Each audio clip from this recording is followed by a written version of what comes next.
tuviste compasión, me guiaste a la cruz y contemplé tu gran bondad, sufriste tú por mí, al tu morir en mi lugar, tu gracia recibí.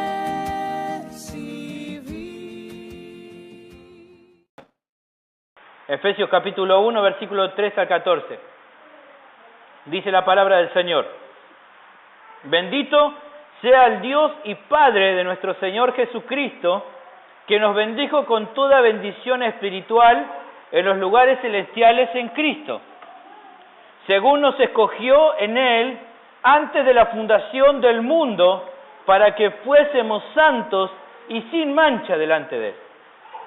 En amor, habiéndonos predestinado para ser adoptados hijos suyos por medio de Jesucristo, según el puro afecto de su voluntad, para alabanza de la gloria de su gracia, con la cual nos hizo aceptos en el amado, en quien tenemos redención por su sangre, el perdón de pecados, según la riqueza de su gracia, que hizo sobreabundar para con nosotros en toda sabiduría e inteligencia, dándonos a conocer el misterio de su voluntad, según su beneplácito, el cual se había propuesto en sí mismo, de reunir todas las cosas en Cristo, en la dispensación del cumplimiento de los tiempos, así las que están en los cielos como las que están en la tierra. En Él asimismo tuvimos herencia, habiendo sido predestinados conforme al propósito del que hace todas las cosas según el designio de su voluntad, a fin de que seamos para alabanza de su gloria, nosotros los que primeramente esperamos en Cristo. En Él también vosotros, habiendo oído la palabra de verdad, el evangelio de vuestra salvación, y habiendo creído en Él, fuiste sellados con el Espíritu Santo de la promesa, que es las arras de nuestra herencia hasta la redención de la posesión adquirida para alabanza de su gloria. Señor, te doy muchas gracias por poder proseguir, Señor, por darme la posibilidad de poder traer esta palabra, Señor, a mis hermanos, de poder exponer ante ellos tu palabra, Señor. He buscado diligentemente, Señor, cada término, cada palabra. He intentado buscar diligentemente en cada término, Señor, qué era lo que vos querías decirnos, Señor. ¿Cuál era el motivo, el propósito de lo que escribiste?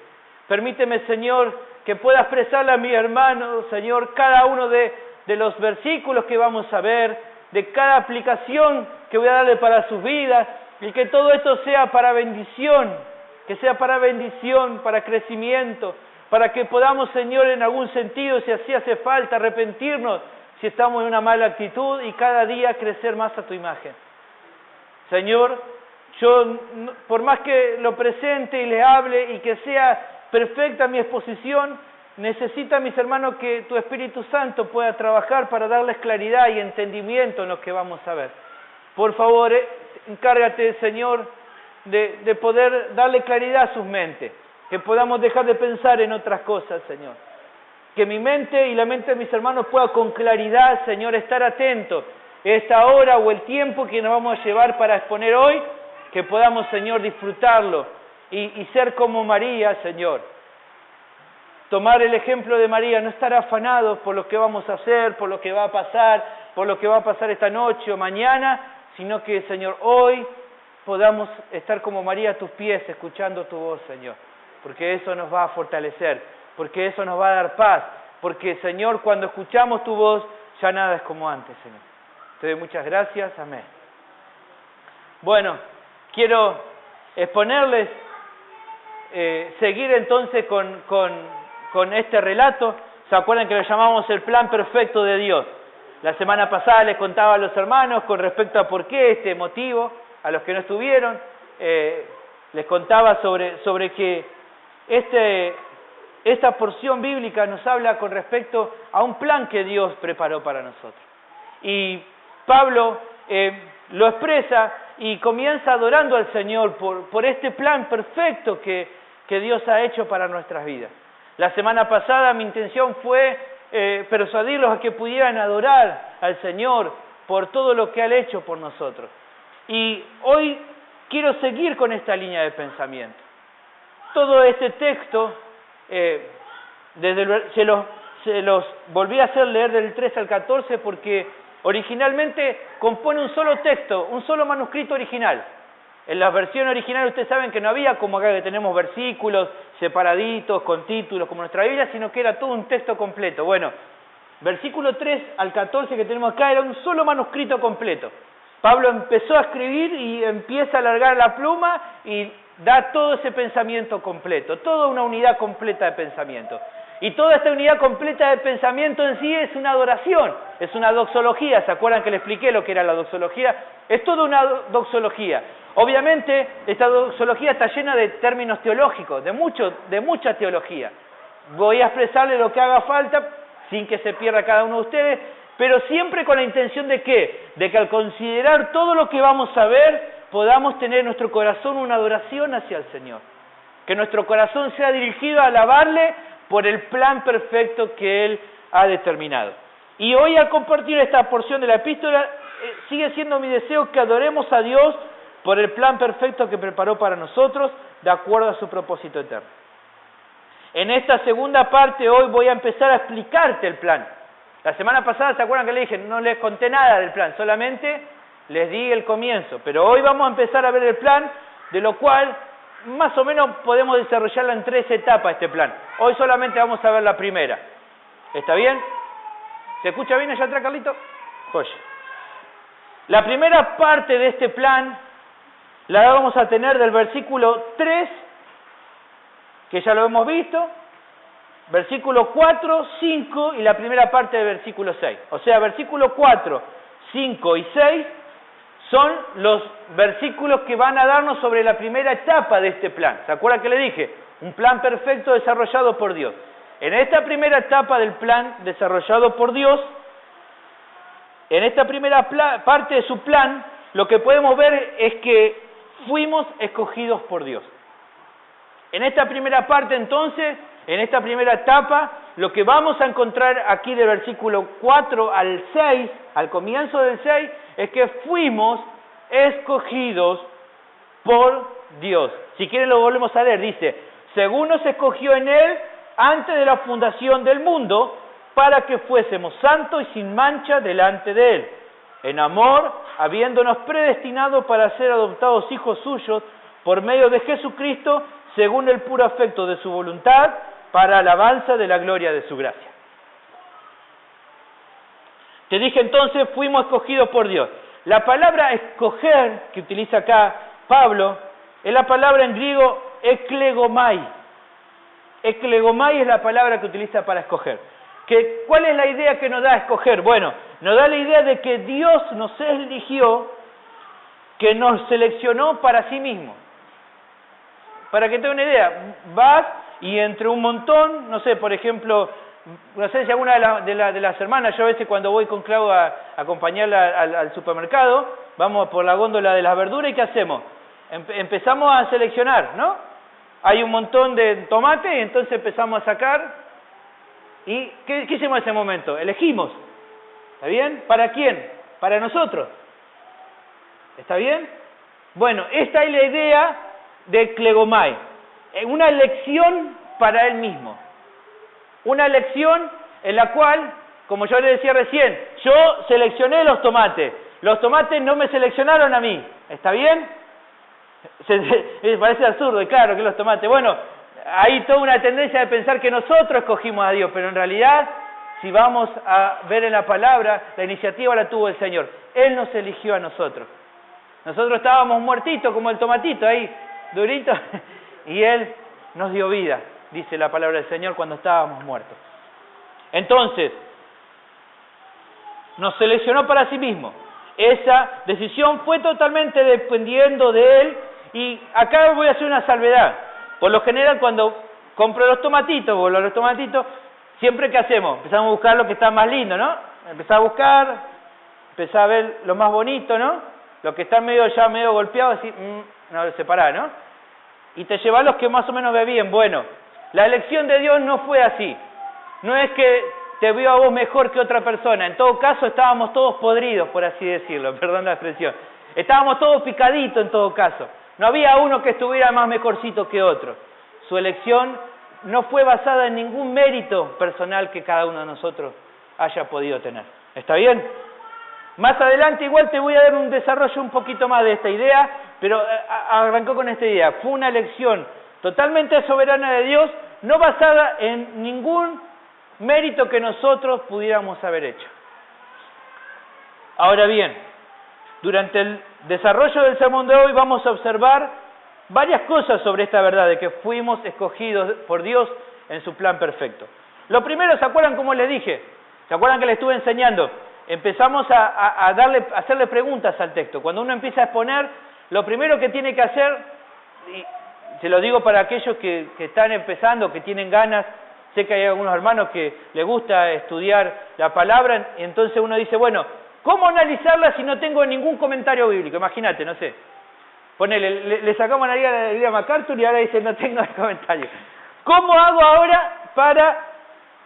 El Matthew Henry también te lo saco, no te va a dejar.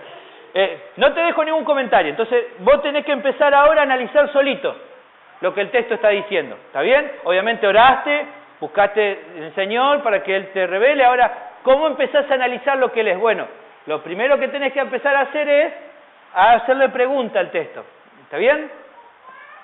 La primera pregunta que le podemos hacer al texto acá es, con respecto a la elección de Dios, es el cuándo.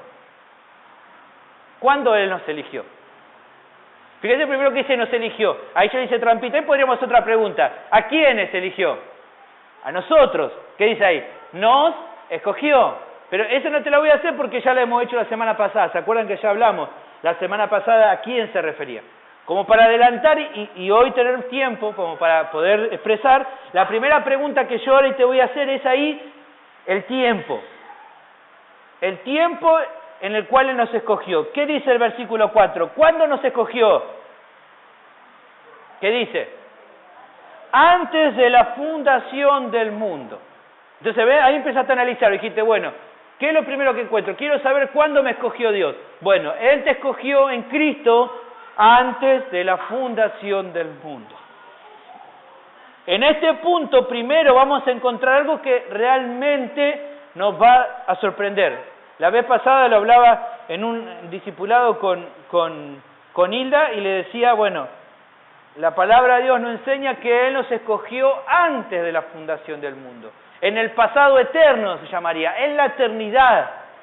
Antes de que fuera creado los cielos, antes que fuera creada la tierra, antes que el mundo fuera creado, antes que Adán y Eva fueran creados, antes que los animales, que el sol, que la luna, antes que todo eso fuera creado, Dios ya nos había escogido.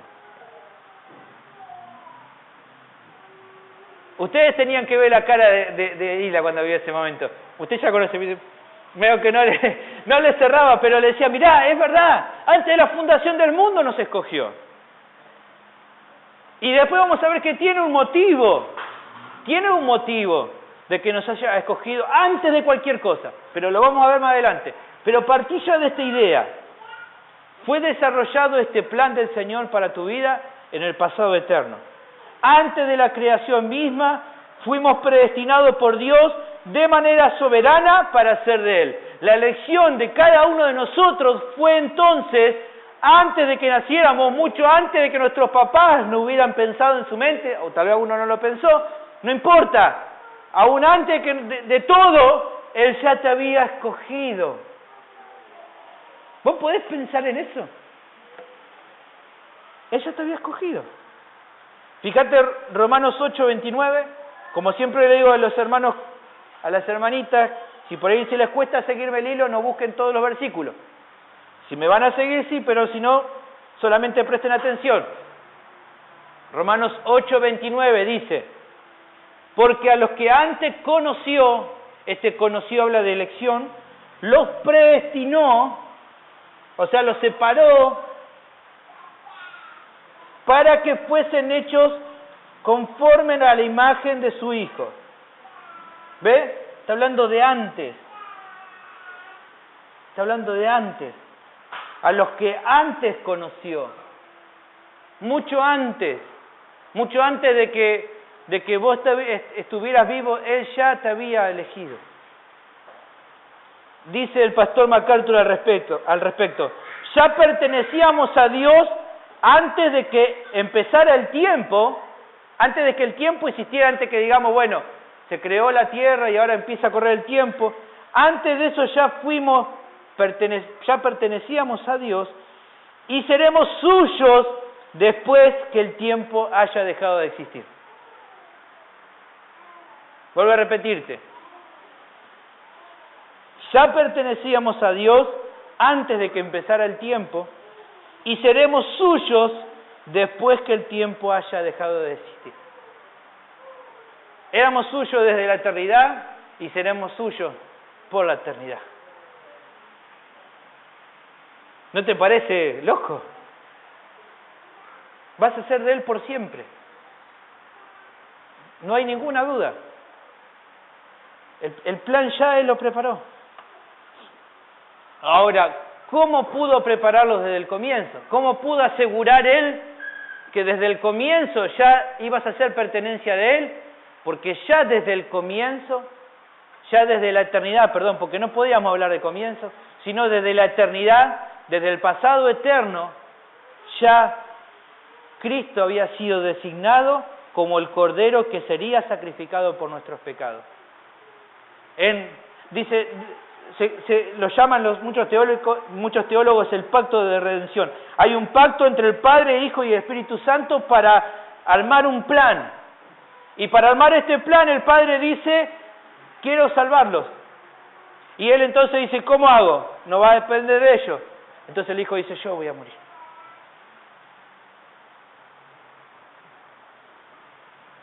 Yo voy a morir por ellos. Yo voy a ser el sustituto. Yo voy a ser el Cordero que quita el pecado del mundo. Yo voy a vivir una vida perfecta en la tierra para poder morir en su lugar. Entonces ya, en ese tiempo de eternidad, el Padre puede decir, entonces ya está seguro. ¿Se acuerdan que yo le decía la semana pasada, se acuerdan de la película? Hubo un momento que hubo dudas que tal vez se podía cumplir. Acá el Padre dijo, ya está listo. Esto va a salir perfecto. Es como vio cuando los ingenieros empiezan a trabajar y hacen todo y arman un esquema y dice, bueno, ahora después lo vamos a llevar a la práctica. La llevada a la práctica la vamos a ver la semana que viene. Pero tengo por seguro que aquellos que planifican, que son buenos ingenieros, van a planificar de una manera, considerando cada cosa que hace que después cuando se lleva a cabo sale perfecto. ¿Por qué? Porque se tomó el tiempo para planificarlo. Bueno, el Señor prepara las cosas, arma el plan y dice, ya está. No hay duda de que va a salir, de que todo va a salir como lo hemos preparado. Fíjate este versículo, Primera de Pedro capítulo 1, versículos 19 y 20. Es terrible esta idea. Imagínate, yo no quiero volar, no, pero me imagino esa charla entre Padre e Hijo y el Espíritu Santo, ahí, los tres hablando y poniéndose de acuerdo para armar este plan. Fíjate, 1 Pedro 1, 19 y 20, dice.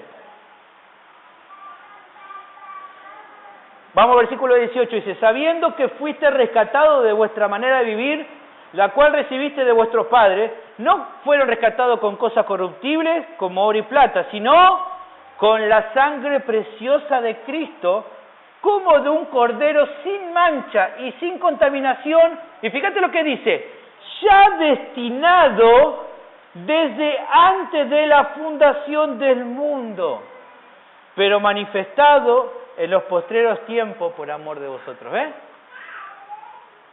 Necesitamos una ofrenda, necesitamos un sacrificio perfecto. Bueno, el Hijo dice, Padre, yo voy a hacer eso. El Padre le dice, Hijo, hay que sacrificarse. Y el Hijo dice, Padre, me voy a sacrificar por ello. Desde antes de la fundación del mundo ya estaba designado que Cristo iba a morir. En su plan perfecto, Dios había destinado a su Hijo. Aquí iba a morir en la cruz.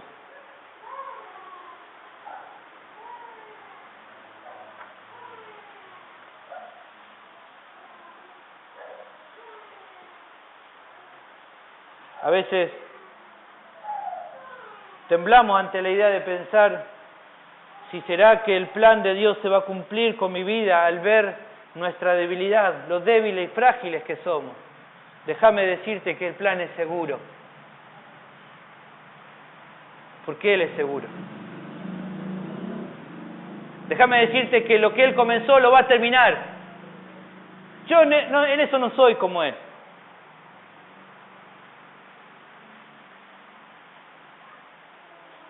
¿Sabe cuántas dietas empecé? Y no terminé. ¿Sabe cuántas veces dije voy al gimnasio? Esta semana arranco y... Esta semana vengo bien, empecé la dieta, vengo una semana ya, pero a veces veo tanta fragilidad en mí y digo, cuántas cosas que he arrancado y no he terminado, ¿no? Pero nuestro Dios no es así. Es lo que dijo que va a arrancar, lo va a terminar. A pesar de... Pero yo soy frágil, no importa. El que comenzó la buena obra en vos, la va a perfeccionar, dice Filipenses 1:6. ¿Por qué es segura este plan? No por nosotros, sino porque Él es el que lo lleva a cabo. Es Él el que se encarga.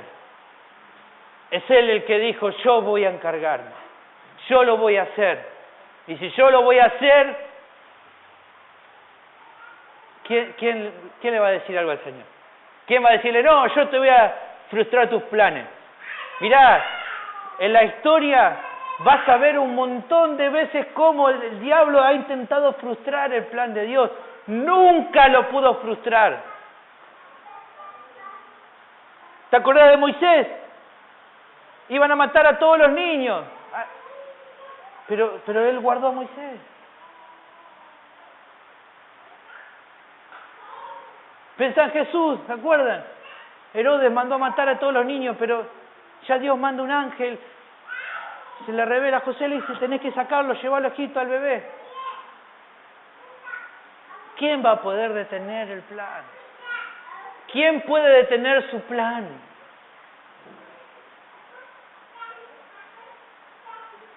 Toda la historia nos ha demostrado que su plan se va a cumplir.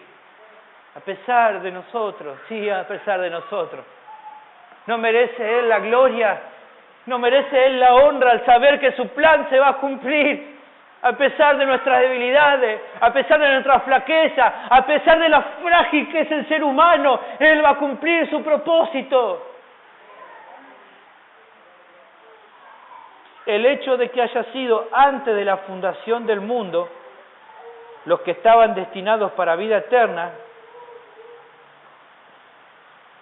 el hecho de que hayamos sido elegidos antes de la fundación del mundo, hace que toda la gloria le pertenezca a Dios y solamente a Él. ¿Por qué esto nos da eso? Y porque realmente, al pensar de que Él nos eligió y nos escogió y en un sentido nos salvó antes de la fundación del mundo, hace que se caiga por tierra cualquier pensamiento de pensar, yo algo tuve que ver en mi salvación. No tuviste que ver nada porque fue Él quien te escogió. No tuviste que ver nada porque Él ya lo había propuesto. Por eso Él recibe la gloria. Por eso yo no puedo jactarme en nada de mi justificación. Por eso no puedo justificarme en nada de lo que hago. No puedo jactarme en nada. ¿Por qué? Porque todo lo preparó Él. Aún antes de que yo pudiera hacer algo, aún antes de que alguien pudiera hacer algo, Él aseguró que sea todo por Él. Para que Él reciba la gloria. ¿Cuánto dan gloria a Dios por esto? Primera de Tesalonicenses 2:13 dice esto.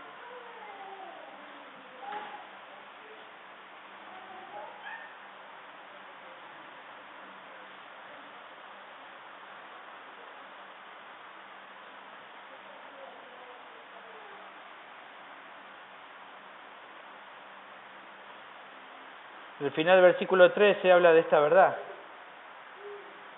La palabra de Dios fue la que actuó en nuestras vidas. Vamos a seguir adelante. No tengo bien la cita acá anotado. Me parece que es otro versículo, pero no importa. Seguimos adelante entonces. La primera pregunta que nos hicimos entonces fue el cuándo. Dijimos desde antes de la fundación del mundo. Ahora vamos a ver ¿Cuál fue el propósito? ¿El por qué? ¿Por qué Él nos escogió? ¿Para qué? ¿Cuál fue ese propósito que Él quiso hacer? Es el segundo, sí. Segunda de Tesalonicenses 2:13, perdón. Bueno, gracias, Isa. Lo leemos entonces. Segunda de Tesalonicenses 2:13 dice: pero nosotros debemos dar siempre gracias a Dios respecto a vosotros, hermanos amados por el Señor, de que Dios os haya escogido desde el principio para salvación. Ese era el versículo, si lo había puesto primero. Ahí me anoté mal el numerito. Ahora bien, decía entonces el para qué entonces nos escogió. Primero dijimos cuándo nos escogió. Ahora lo siguiente que leemos es ¿para qué nos escogió? Bueno, veamos el versículo 4 que dice: ¿para qué nos escogió? Siempre cuando vos tenés el para qué, tu respuesta es para algo. Bueno, ¿qué es lo que dice el versículo ahí? ¿Para qué nos escogió? Para que fuésemos santos y sin mancha delante de Él. Ese es su propósito. El propósito de haberte escogido no es simplemente que vos digas, bueno, me escogió Dios. El propósito que Él tenía era para que fuésemos santos y sin mancha delante de Él. En el desarrollo de este plan, su propósito era tener un pueblo santo para sí mismo. Así como Él es santo, Él elige un pueblo santo. Un pueblo santo que significa que es separado. Algo que es solamente para Él. Esa es la idea del propósito. Ahora bien, ¿qué significa esto de que fuésemos santos y sin mancha? ¿Qué quiere decir esta idea de que Él nos separó, nos escogió para que fuésemos santos? Bueno, de esta idea se desprenden dos grandes verdades, o dos grandes realidades, o dos conceptos. Por un lado, nuestra posición, y por otro lado, nuestro desarrollo. ¿Está bien? Hace poco lo explicó, ¿se acuerdan?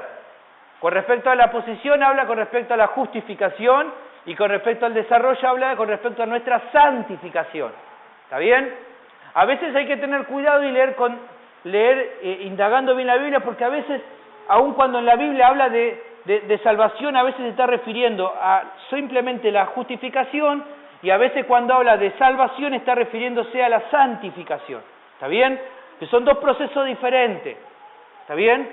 La santificación inicial que conocemos, que la justificación es un proceso, y la progresiva, podríamos llamarla, es nuestra santificación. ¿Está bien? Entonces, justificación y santificación.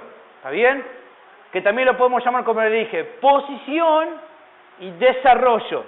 ¿Está bien? Ahora te voy a explicar un poquito más. Algunos que por ahí no logran comprender.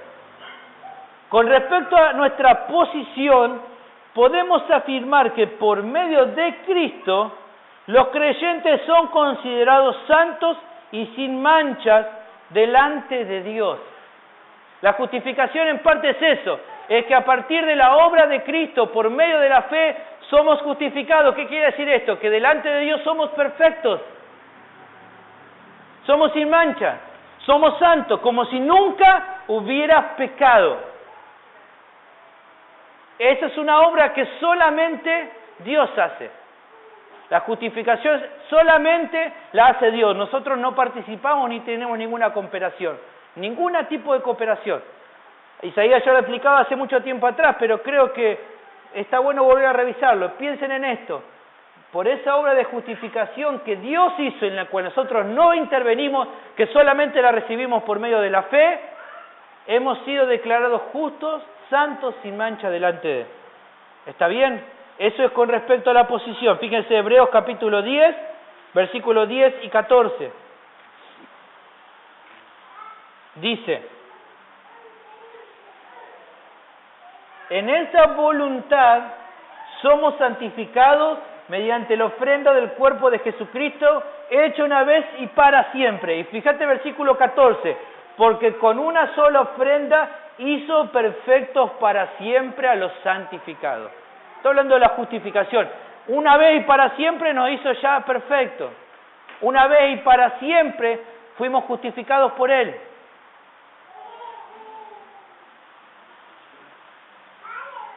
Una vez y para siempre.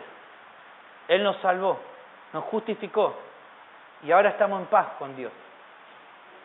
Esa obra la hizo por medio de Cristo. Eso es con respecto a posición. Entonces, con respecto a posición, por medio de esta elección que hizo, que dijimos entonces, fuimos hechos santos y sin mancha delante de Él. ¿Está bien? Entonces, por posición nosotros hemos sido justificados. Ya hemos sido salvados.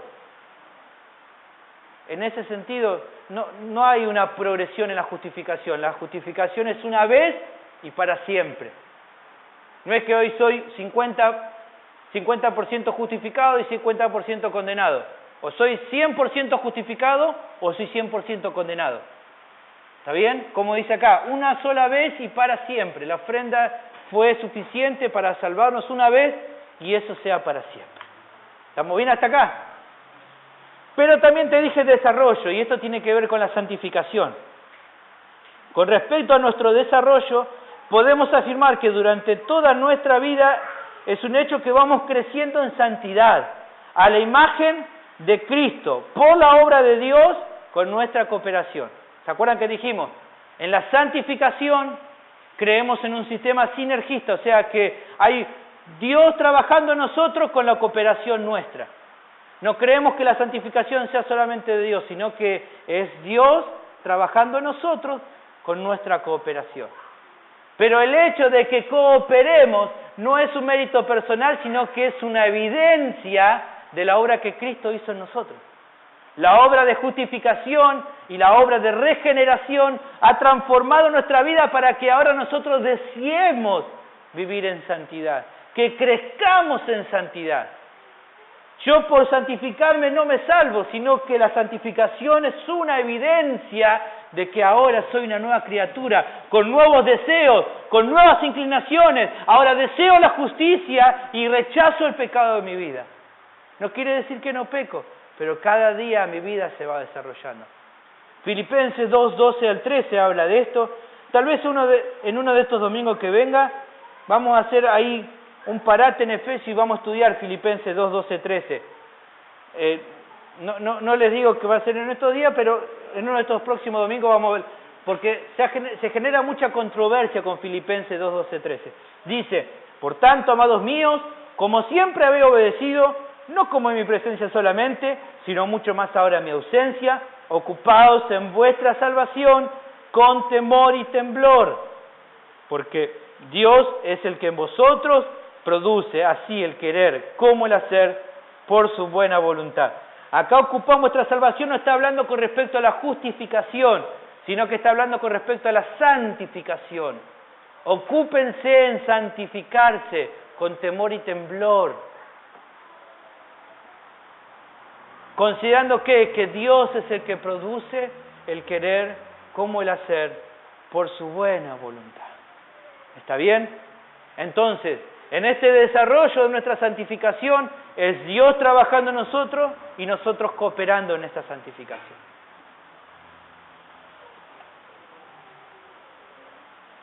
Esta obra seguirá creciendo hasta el fin, hasta que Cristo venga por su iglesia. No es que llegaremos a un punto y digamos, bueno, crecí tanto y ahora ya estoy perfecto, no. Todo el tiempo vamos avanzando en nuestra santificación. Es todos los días, es todo el tiempo ir mirando nuestra vida e ir limpiando nuestra vida de aquellas cosas que a Dios no le agradan para vivir cada día una vida más en santidad, más en agradar hacia Él. Una vida, como habíamos hablado, ¿se acuerdan? Una vida de piedad. Una vida piadosa es una vida que busca agradar cada día más a Dios. Y esto es por la obra de Cristo en nuestra vida. Es la obra que hoy va haciendo también el Espíritu Santo, que le azarra nuestra herencia. Después vamos a hablar un poquito de eso. En conclusión, entonces, debemos caminar nuestra vida de acuerdo al propósito de Dios, de acuerdo a nuestra nueva naturaleza. Hemos dicho que somos escogidos de Dios. ¿Está bien? Ahora, si realmente sos un escogido de Dios, Pablo entonces, en Colosenses le dice, Colosenses capítulo 3, versículos 12 y 13, dice, vístanse, pues, como escogidos de Dios. O sea, si sos realmente un escogido de Dios, vestite como lo que sos. Actúa tal lo que sos. De acuerdo a tu naturaleza, vestite como un escogido de Dios. Porque es fácil decir, bueno, yo soy un escogido de Dios, ahora vivo la vida como quiero. No, si sos un escogido de Dios, entonces vestiste como un escogido de Dios. Y no estoy hablando con respecto a la pilcha, estoy hablando con respecto a tu corazón. Estoy hablando con respecto a tu vida, con respecto a tu parte espiritual, con respecto a todo tu ser. Que todo tu ser se pueda vestir como un escogido de Dios. Fíjense que dice ahí, vestido como escogido de Dios, santos y amados, de entrañable misericordia. Si sos un escogido de Dios, vestiste de misericordia, vestiste de humildad, vestiste de mansedumbre, vestiste de paciencia, dice Pablo. Si sos un escogido de Dios, actuar por lo que sos, cada día, buscá, cada día tenés que ir creciendo en tu santidad. Entonces, el propósito, el para qué entonces, para que fuésemos santos y sin mancha delante de Él. Ahora, ¿qué es lo que lo motivó a Dios? ¿Por qué? Ahora sí el por qué. Dijimos recién el para qué. Ahora, ¿por qué Dios nos escogió? ¿Por qué? ¿Qué está el punto? ¿Por qué? Vuelvo a mi ejemplito medio burdo del comienzo. Si estábamos tan mal como el resto, ¿por qué nos escogió? ¿Por qué?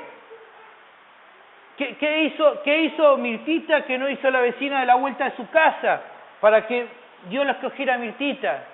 Me dice, lo que pasa es que es tan bonita Mirtita, la videcita. No era bonita Mirtita, ni yo era bonito, ninguno de nosotros éramos bonitos. La Biblia dice que éramos pecadores, que éramos enemigos de Dios. ¿Qué vio bueno entonces nosotros?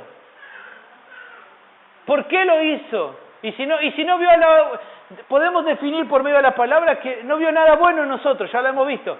Entonces, ¿por qué nos eligió? Bueno, el versículo ahí dice, ¿qué dice el comienzo del versículo 5? En amor. ¿Cuál fue la motivación de Dios para escogernos? ¿Por qué lo hizo? Simple, porque te amó. La idea que baja en este caso es ver que nuestra elección por parte de Dios no está basada en ninguna obra, en ninguna cosa buena que nosotros hayamos hecho, sino como el versículo dice al final. ¿Qué significa esto de amor? Bueno, el final del versículo te da la clave. Y lo vamos a ver porque es fabuloso, fíjate, ¿qué dice? En amor, y al final del versículo dice, según el puro afecto de su voluntad. ¿Por qué te eligió? ¿Cuál fue el motivo? ¿Cuál fue la medida que usó para escogerte? La medida que usó fue el puro afecto de su voluntad. ¿Qué significa el puro afecto de su voluntad? ¿Qué significa esta idea de un puro afecto? Bueno, la palabra puro afecto, esta palabra compuesta, el concepto puro afecto, es la palabra en griego que se utiliza, que es la palabra eudokia. Y ahora te voy a explicar, porque a veces dice uno, bueno, ¿qué necesidad? Después no me la voy a acordar esta palabra. Yo te puedo asegurar que cuando veas las veces que en la Biblia se utiliza la palabra eudokia, te vas a asombrar. Acá le está diciendo que Él nos escogió según su eudokia, el puro afecto de su voluntad. La idea de la palabra eudokia se traduce como un buen agrado. O sea, Él se agradó. O sea, Dios se agradó de elegirnos. Su voluntad en escogernos fue porque Él se agradó de hacerlo. A Él le plació hacerlo. Él no se sintió obligado, Él no estaba obligado a hacerlo. Él no se sintió presionado.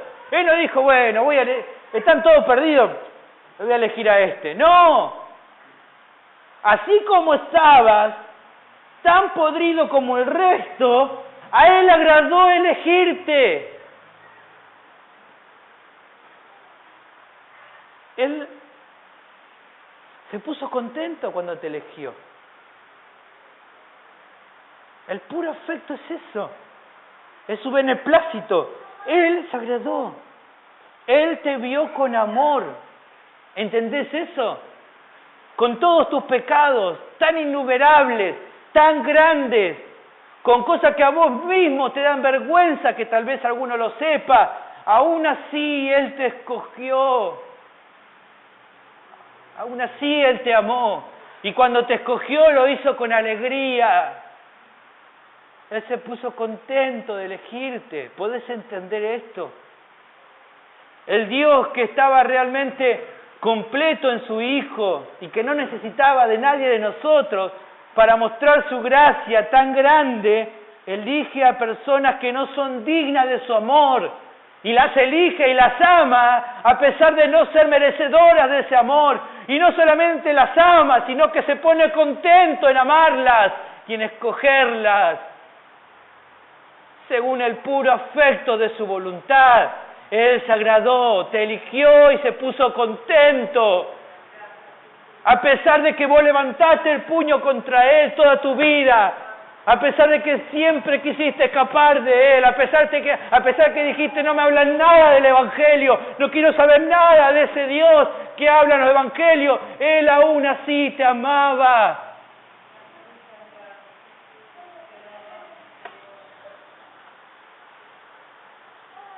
Dice el diccionario teológico, de las diversas palabras para elección, cuando habla con respecto a Eudokia, esta es la que más fuertemente destaca el aspecto emocional, el amor de Dios por aquel a quien Él elige. Eudokia nos habla de un corazón de Dios que se siente bien, que se siente conmovido, que realmente Él es alguien que emocione, no es un Dios frío, no es un Dios que es tan soberano, que está tan lejos de nosotros, es un Dios que se emociona, que nos elige y se pone contento por hacerlo. Eso es Eudokia. Vas viendo la fuerza que tiene esta palabra. Fue de pura gracia que nos amó y por esa gracia nos escogió.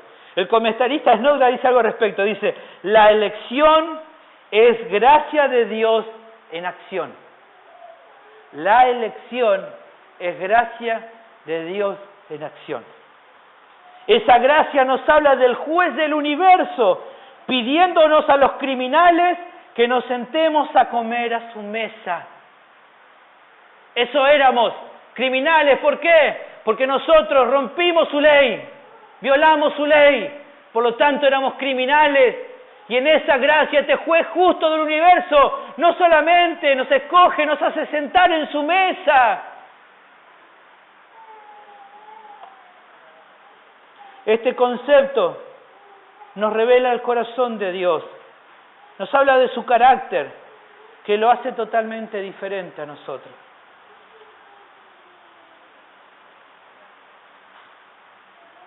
Hay un versículo que anoté acá.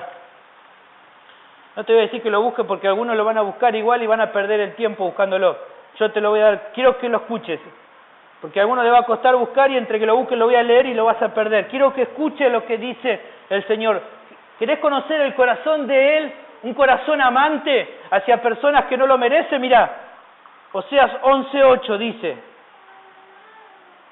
¿cómo podré abandonarte, oh Efraín? ¿Te entregaré yo, Israel? ¿Cómo podré yo hacerte como Adma o ponerte como a Zeboín? ¿Quién era Adma o Zeboín? Estas ciudades eran ciudades vecinas de Sodoma y Gomorra, que fueron destruidos junto con Sodoma y Gomorra. Él dice, ¿podré yo destruirte, mi escogido? ¿Te podré destruir como destruí a Sodoma y Gomorra, a Adma y a Zeboín? Mi corazón se conmueve dentro de mí, se inflama toda mi compasión. ¿Ves?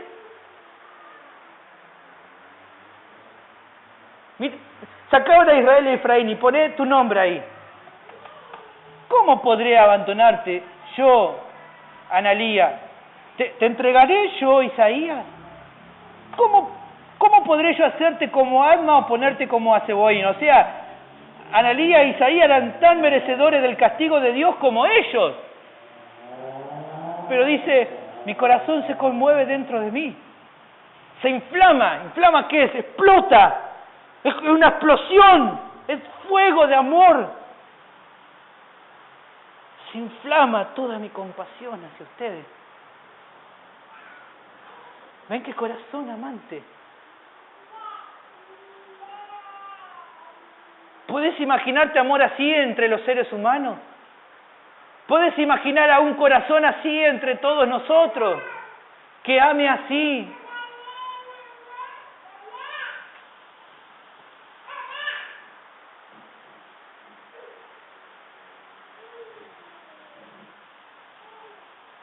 Bajo esta idea de Eudokia, es que el apóstol Pablo nos habla un poco de este concepto, al observar cuál fue el medio por el cual a Dios le agradó salvarnos. ¿Cuál fue el medio? Fíjate el medio que utilizó Él para salvarnos. En 1 de Corintios, capítulo 1, versículo 21, versículo muy conocido. Y fíjate que ahí utiliza Pablo la misma palabra, Eudokia. Dios se agradó de salvarnos de una manera. ¿Cuál fue el medio que Él utilizó? ¿Qué dice? Pues ya en la sabiduría de Dios, el mundo no conoció a Dios mediante la sabiduría. Dios dijo, no va a ser durante la sabiduría. Ustedes tienen lleno de filósofos ahí en Corinto, en Atenas, todo bueno. No los voy a salvar, no van a conocer a Dios por medio de la sabiduría. Sino, agradó a Dios, o sea, a Eudokia. Él estuvo contento en salvarnos a los creyentes por la locura de la predicación. ¿Ve por qué es necesario salvar? ¿Por qué es necesario predicar el Evangelio? Porque es por medio del Evangelio que Dios agradó salvar a los creyentes, a sus escogidos. Podría haber hecho a través de leer muchos libros y de mucho conocimiento, y dice, no, simplemente por medio de la locura de la predicación, porque para el hombre natural es una locura el Evangelio, pero por medio del Evangelio, por medio de la predicación, es la forma que Dios se agradó en salvarnos. ¿Por qué? ¿Por qué no es de otra manera? ¿Por qué Él se agradó hacerlo así? ¿Se acuerdan cuando Jesús hablaba? ¡Qué grande que eres, Padre! Que no le revelaste esto a los sabios, sino a los niños. Sí, Padre, porque así te agradó, Eudokia. Porque así te agradó hacerlo. Así te agradó hacerlo. No se lo revelaste a los inteligentes de este mundo. No se lo revelaste ni a Bill Gates, ni a ninguno de esos grandes, ni a Stephen Hawking, a ninguno de esos. Se lo reveló a vos y a mí, que éramos los más ignorantes.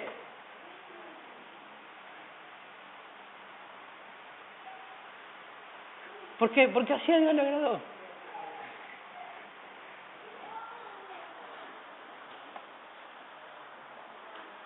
Bajo esta misma idea podemos ver el amor de Dios al escoger un pueblo para Él, viendo en Israel una figura de su iglesia, Deuteronomio capítulo 7, versículos 6 al 8. Fíjate, la elección de Dios, ¿basada en qué? Dice, porque tú eres pueblo santo para Jehová tu Dios. Pareciera que fuera como una extensión de lo que viene hablando Pablo, ¿no? Eres un pueblo santo para tu Dios. Jehová tu Dios te ha escogido para hacerle un pueblo especial. Fíjate, ¿ves? Él te escogió ¿con qué propósito? Para hacerte un pueblo especial, un pueblo santo, más que todos los pueblos que están sobre la tierra. No por ser vosotros más que todos los pueblos, os ha querido Jehová y os ha escogido. Y esto me llama la atención, pues vosotros eran más insignificantes de todos los pueblos. ¿Qué quiere decir esto? Que si éramos todos tomate podrido, vos y yo éramos los más podridos. Los peores. Así dice acá, no era que ustedes eran los mejorcitos entre lo que había. No es que te separé porque bueno, entre todo esto y bueno, más o menos esto lo mejor lo saco. No, por el contrario, éramos lo peor. Y acá vuelvo a decir, entonces, ¿por qué te escogió? Sino por cuanto Jehová os amó. Punto. No hay otro motivo. Y no intentes buscarlo. el motivo por el cual te escogió es simplemente porque te amó.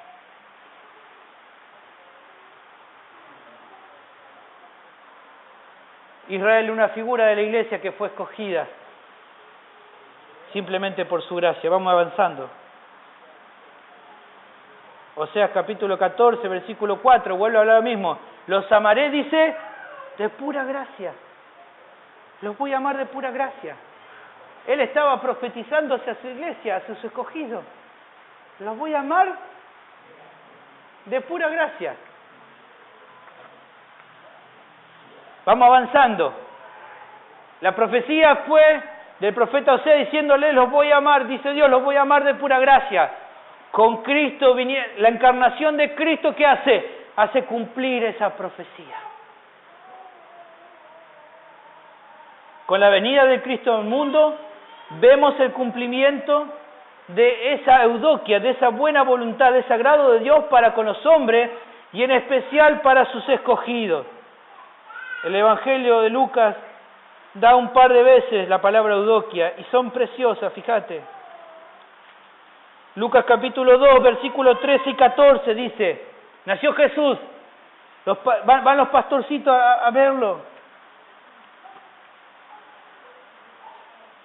Los pastores van a verlo y dice, y repentinamente apareció con el ángel una multitud de las huestes celestiales que alababan a Dios y decían, gloria a Dios en las alturas y en la tierra paz, buena voluntad para con los hombres.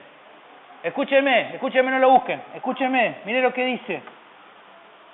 Y repentinamente apareció con el ángel una multitud de las huestes celestiales que alababan a Dios y decían, gloria a Dios en las alturas y en la tierra paz, buena voluntad, eudokia, un buen agrado para con los hombres.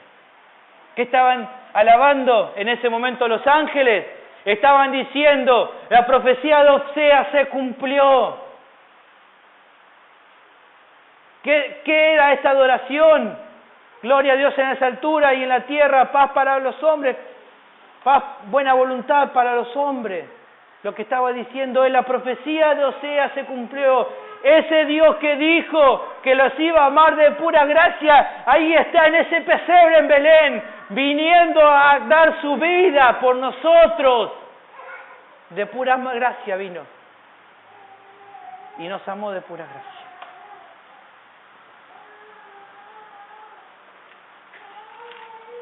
Lucas capítulo 10, versículo 21 al 24 dice,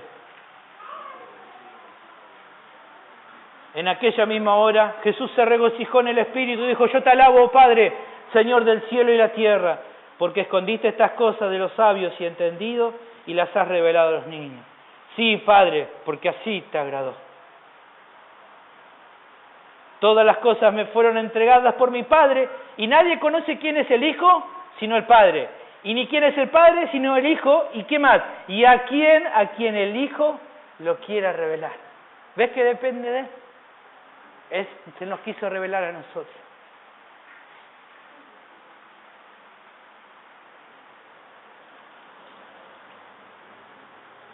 Por último, voy a saltar algunos versículos.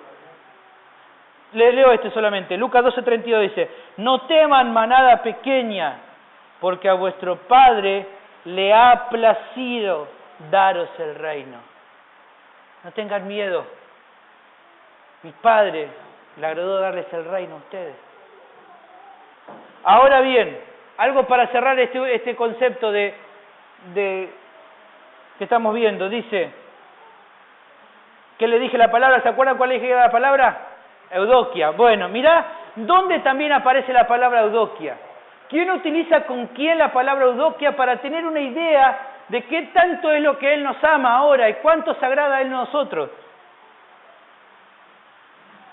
Como algo que nos pueda causar un gozo adorar hacia Dios, veamos en qué misma situación se utiliza la misma raíz de esta palabra. La misma raíz de la palabra eudokia se utiliza para hablar con respecto a nosotros en plural, porque está hablando de mucho, con respecto a una sola persona, de la cual Dios agradó. ¿Saben de quién podemos hablar?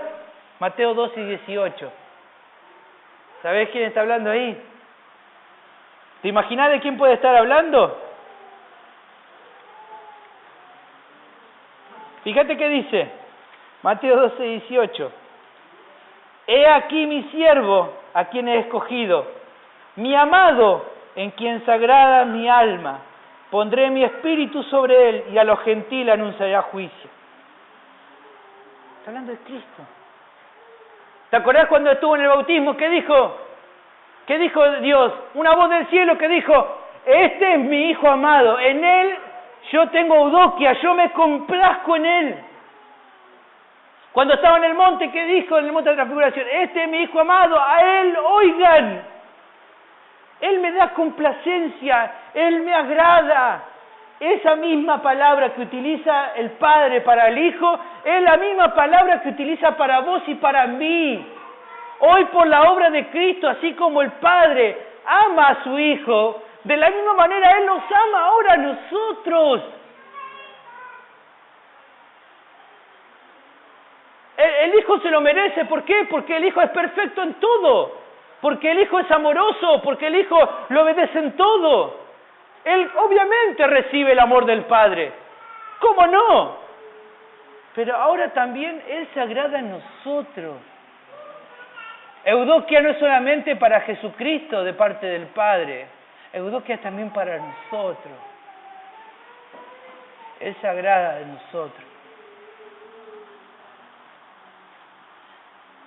Pensar que su elección fue en base a su gracia nos ayuda entonces a eliminar el orgullo y la infravaloración. No nos hace poner grande y distinguido, ¿por qué? Porque Él nos eligió de pura gracia. Pero tampoco nos hace tirar al piso y sentirnos una basura, ¿por qué? Porque para Él fuimos importantes, porque nos amó. ¿Ven cómo nos pone en un balance saber que es por gracia? No nos va a jactar, pero tampoco nos va a dar autocomiseración, porque seguimos siendo seres humanos débiles y con tantos errores, pero Él nos ama. Él nos ama. El resultado, ¿cuál fue el resultado? Seguimos en Efesios. ¿Por qué? Porque Él nos amó. ¿Cuál fue el resultado? Habiéndonos predestinado, está hablando de elección, para ser adoptados hijos suyos por medio de Jesucristo. Él nos adoptó. Él nos adoptó. Romanos 8:15 dice, pues no habéis recibido el espíritu de esclavitud para estar otra vez en temor, sino que habéis recibido el espíritu de adopción por el cual clamamos, Abba Padre. Y te voy a dar uno más, Gálatas capítulo 4, versículo 1 al 7. Yo pues, preso en el Señor, os ruego que andéis como es digno de la vocación con que fuiste llamados. Perdón, ese es Efesios. Acá, perdón, acá estoy. Gálatas capítulo 4, versículo 1. Pero también digo, entre tanto que el heredero es niño, en nada difiere del esclavo, aunque es señor de todo, sino que está bajo tutores y curadores hasta el tiempo señalado por el Padre. Así también nosotros, cuando éramos niños, estábamos en esclavitud bajo los rudimentos del mundo. Pero cuando vino el cumplimiento del tiempo, Dios envió a su Hijo, nacido de mujer y nacido bajo la ley, para que redimiese a los que estaban bajo la ley, a fin de que recibiésemos la adopción de hijos. Y por cuanto sois hijos, Dios envió a vuestros corazones el espíritu de su Hijo, el cual clama, Abba Padre. Así que ya no eres esclavo, sino hijo. Y si hijo, también heredero de Dios por medio de Cristo. ¿Qué quiere decir esta idea de adopción? Si me dan 5 minutos le explico. ¿Están apurados? ¿Me aguantan? ¿Venimos bien? Bueno. Creo que una vez se lo expliqué a Hilda. ¿Te acuerdas? La otra vez te lo expliqué a Hilda. Hilda también me miraba raro, no entendía. Pero yo quiero que ustedes piensen en esto. Cuando está hablando acá en adopción, Pablo, acuérdense que él es judío. Él está hablando de acuerdo a términos para que los judíos puedan entender, utilizando la idea de ellos. ¿Cuál era la idea del judío?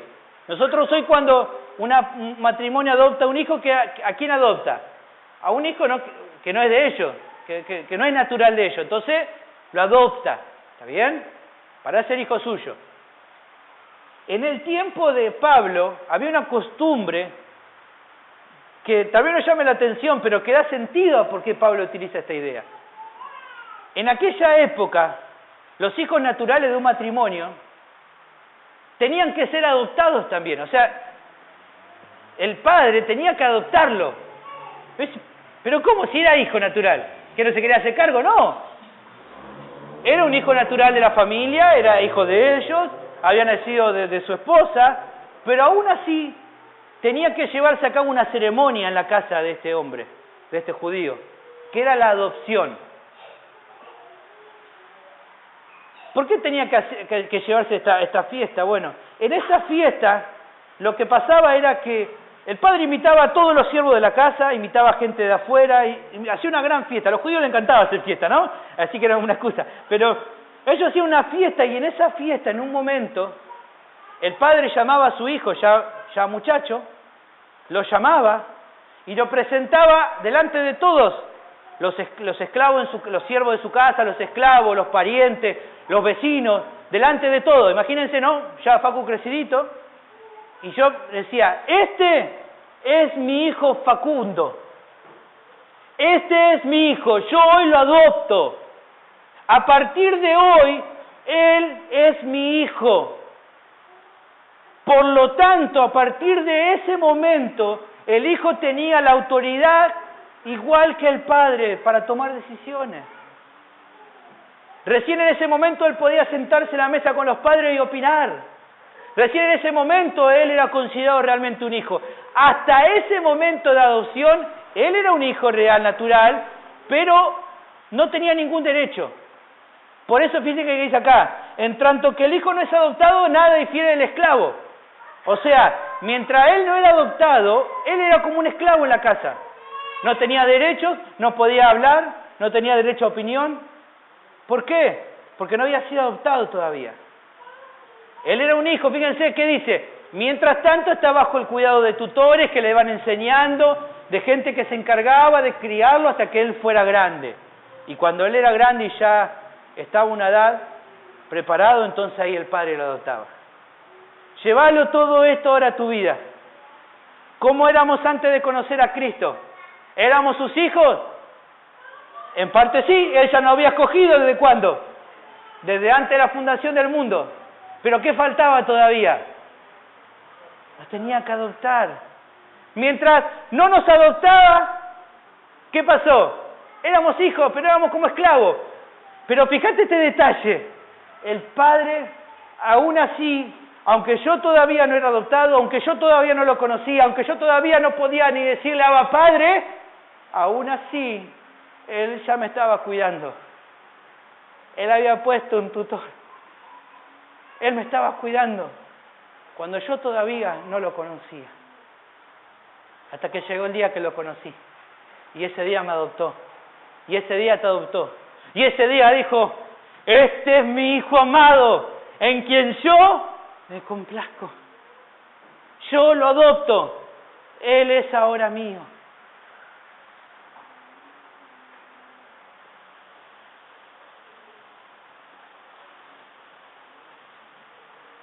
¿Ven qué grande que es esta idea?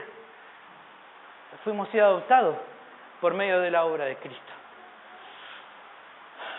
Como explica Hendrickson, dice, los padres terrestres, aún hay mucho más, porque esta idea de adopción todavía más allá del nombre, de la posición en que nos ponen, sino también, dice Hendrickson, los padres terrestres pueden adoptar niños y amarlos en gran manera, sin embargo, no les es imposible impartir a ellos su espíritu como quisieran. No son dueños de los factores hereditarios.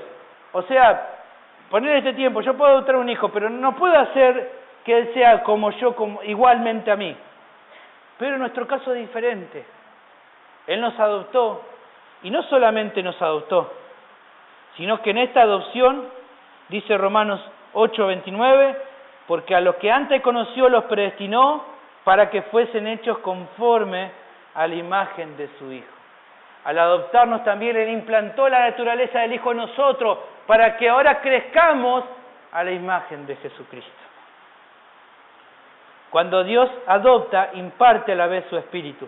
Esta adopción se lleva a cabo por medio de Jesucristo. El último punto. ¿Cuál es la meta final de esta elección? La última parte del versículo 6 que leímos, ¿qué decía?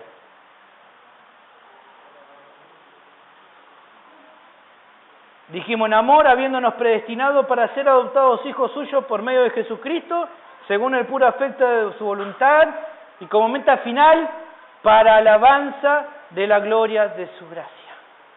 ¿Cuál es la meta final? La alabanza de la gloria de su gracia.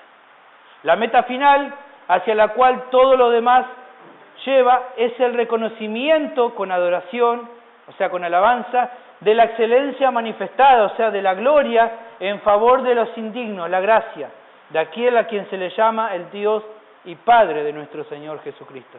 O sea, que Él nos elige y salva, en última manera, Él nos salva y nos elige para su propia gloria.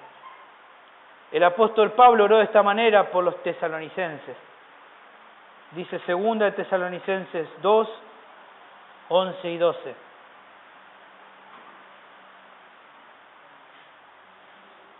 Perdón, 13 y 14. Dice, pero nosotros debemos dar siempre gracias a Dios respecto de vosotros, hermanos amados por el Señor, de que Dios os haya escogido desde el principio para salvación, mediante la santificación por el Espíritu y la fe en la verdad, a la cual os llamó mediante nuestro Evangelio para alcanzar la gloria de nuestro Señor Jesucristo. Bajo esta idea, el concepto de que nos haya escogido tiene mucho mayor significado, ya que el hecho de su anticipación en su plan hace que no nos jactemos. El fin de todas las cosas, entonces, es la adoración de la gloria de su gracia. Esto nos debe hacer reflexionar en nuestras actitudes, nuestros pensamientos y en todo lo que hacemos. O sea, si el fin de todo esto es la alabanza de la gloria de su gracia, esto quiere decir que cada cosa que hacemos nosotros tiene que ser para su gloria. Si toda la meta que Él hizo fue para su gloria, entonces todo lo que hagamos tiene que hacer para su gloria. ¿Se acuerdan? 1 Corintios 10:31. Sea que comamos, que bebamos o que hagamos cualquier cosa, hagámoslo todo para la gloria de Dios. Terminamos. Una de las cosas que quiero invitarte a reflexionar al ir culminando este sermón es el hecho de nuestra unión con Cristo. Nosotros estamos en Él. Nuestra conciencia de la presencia de Dios y de vivir en Cristo son las claves para todos los aspectos de nuestra vida.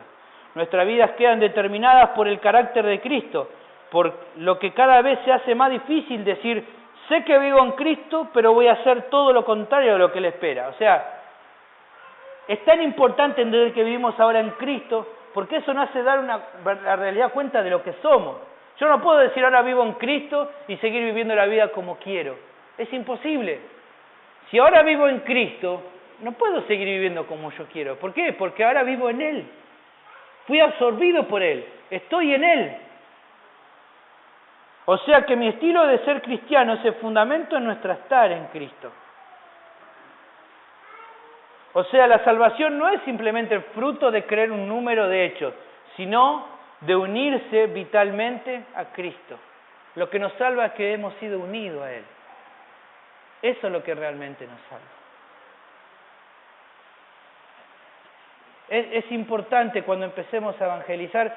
No está mal el hecho de pensar a veces, decir, bueno, nosotros muchas veces le damos mucho énfasis a la necesidad de que supuestamente a la persona Cristo entre en su vida, ¿no? Siempre decimos, bueno, orá y pedirle a Dios para que Él entre en tu corazón, decimos, ¿no? Que Él entre en tu vida.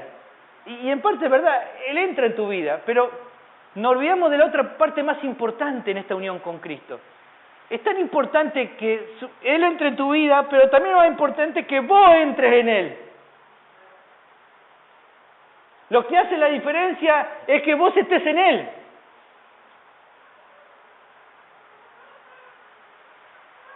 Por eso es importante cuando evangelicemos hacer notar a las personas. No siempre decir el cliché, bueno, orá y rogá a Dios para que Dios entre en tu vida. No, decirle orá a Dios y rogarle a Dios para que vos puedas ser unido a Él, para que ahora vos puedas ser parte de Él.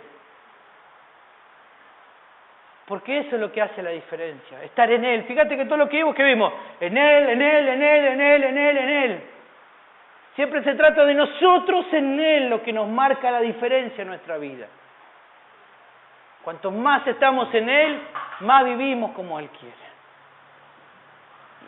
Y la última pregunta que te hago en esta noche como conclusión es, yo sé que con el tema de la elección muchas veces decimos, ¿viste? Lo he charlado cuando lo he hablado con algunas personas, ¿no? Que le hablo de la elección y me dicen, pero Sergio, ¿cómo sé si soy escogido? Si Dios no escoge a todos, ¿cómo sé si Él realmente me escogió o si realmente estoy yendo a la iglesia por ir? O, ¿cómo lo sé? Bueno, mirá, no debemos afanarnos por saber si somos o no somos escogidos. Hay algo más importante que eso. La pregunta más importante que deberías hacerte es, ¿estás en Cristo y eres uno con Él? Esa es la pregunta. No si sos escogido. ¿Estás en Cristo? ¿Sos uno con Él? ¿Estás unido a Él? Si estás unido a Él, si estás en Cristo, entonces te puedo decir si sos un escogido de Dios. Pero la pregunta entonces no tiene que ser si fuiste o no fuiste escogido, sino, ¿estoy realmente en Él? ¿Soy uno con Él? Esa es la pregunta que tenemos que hacer. Vamos a orar en esta noche.